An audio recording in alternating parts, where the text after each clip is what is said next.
Okay, boys and girls, welcome back to part 2 of paint transfer. There's more to it than you think. I'm back here with Sean from Blue Tech Mobile Detailing.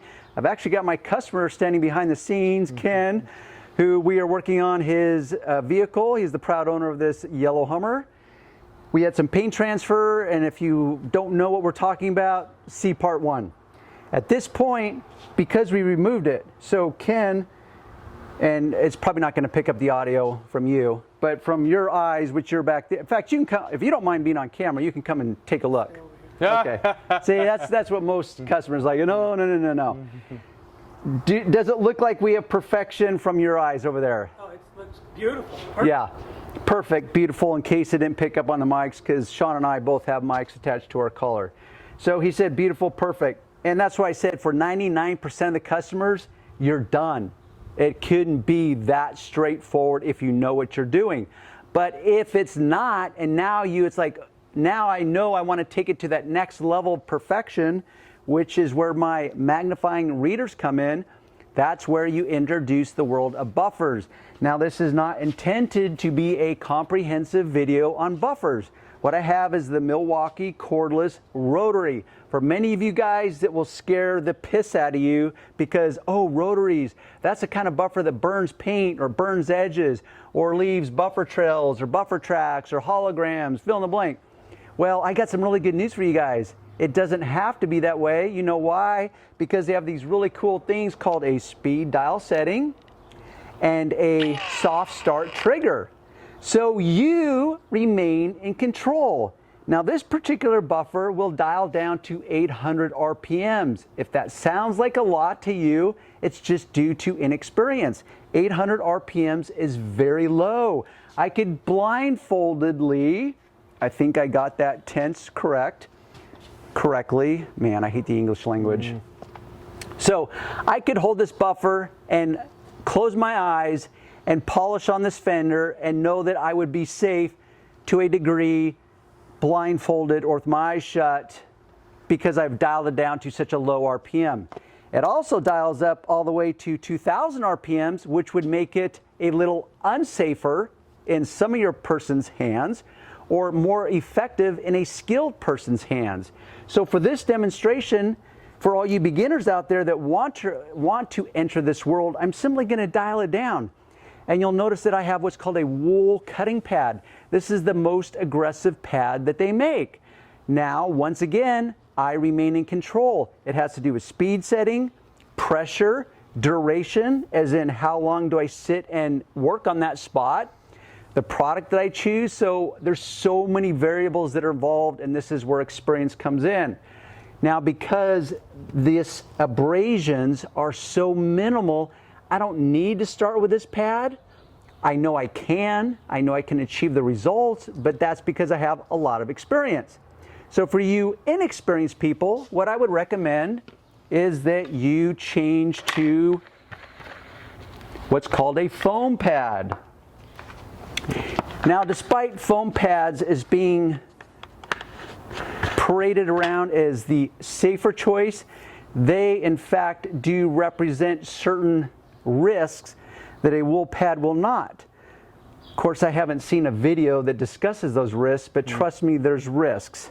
You'll notice that I taped this off. You know why? Because I don't want to get the compound or the polish or whatever I decide to use onto this plastic molding. I simply want to treat this. This is what's called risk mitigation. I want to prevent the risk from ever happening so I don't have to go into risk management or risk control. So I'm going to go with my number 1 choice. I could go with the turtle wax and I would have the same results based on this very minor, and I stress minor, situation. Okay, this will operate at a professional level, and I mean a true professional level. That is limited to what I call a retail consumer level. Sean, will you do me the pleasure, hold that? So because this area is so small and I really want to reduce the sling of the material, once again, I'm going to dial this way down and I'm going to ever so lightly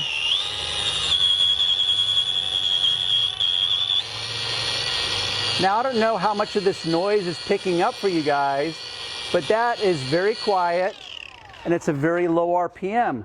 All I'm trying to address is the abrasions that I put in while removing the transfer. So once again, not all scratches are created equal. Some scratches, like these scratches, are wanted because this will deliver desired results. The scratches or the abrasions from the magic eraser will deliver some desired results, but also some undesirable results. This is why I'm busting out the buffer, is to take this to that very next level that probably 1/2 of 1% of the world would ever be able to even interpret in this moment. Now I need a cloth to simply wipe that off with.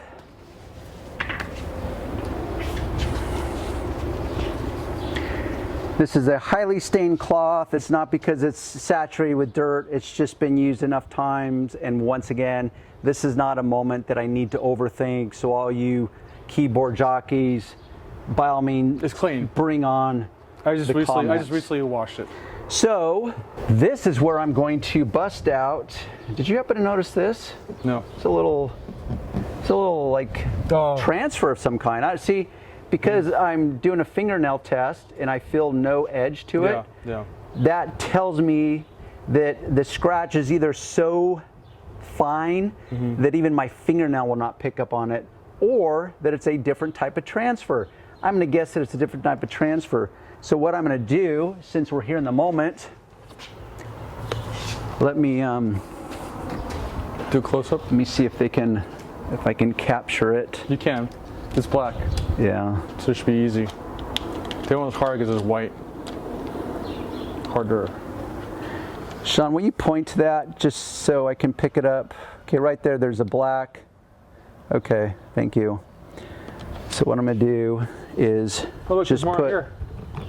Yeah, and on this car I have a feeling here that we could find endless amounts of this stuff. Yeah. Just know, if you are a beginner, any edge does represent a more vulnerable point, because this entire pad surface now is reduced to a single edge. So you do have to be far more cautious, but I'm applying caution by dialing this down to 800 RPMs. I'm using a foam pad and I'm using a polish CSI ceramics that is made uniquely with what's called controlled abrasives, not diminishing abrasives.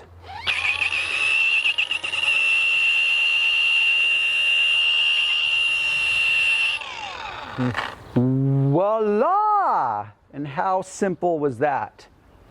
Now we just over-delivered to our customer by not only removing the transfer, but this black mark that was adjacent right next to, that his eye, once again, experience tells me that, okay, I just removed this, made it all nice and perfect. Well, guess what? The customer's eye is automatically going to bounce to that mark, and then the next thing will be like, oh, look at that mark, Darren. Can you do something about that? It's like, well, bam. I just did it. With that said, I'm going to go in with my readers, my magnifiers.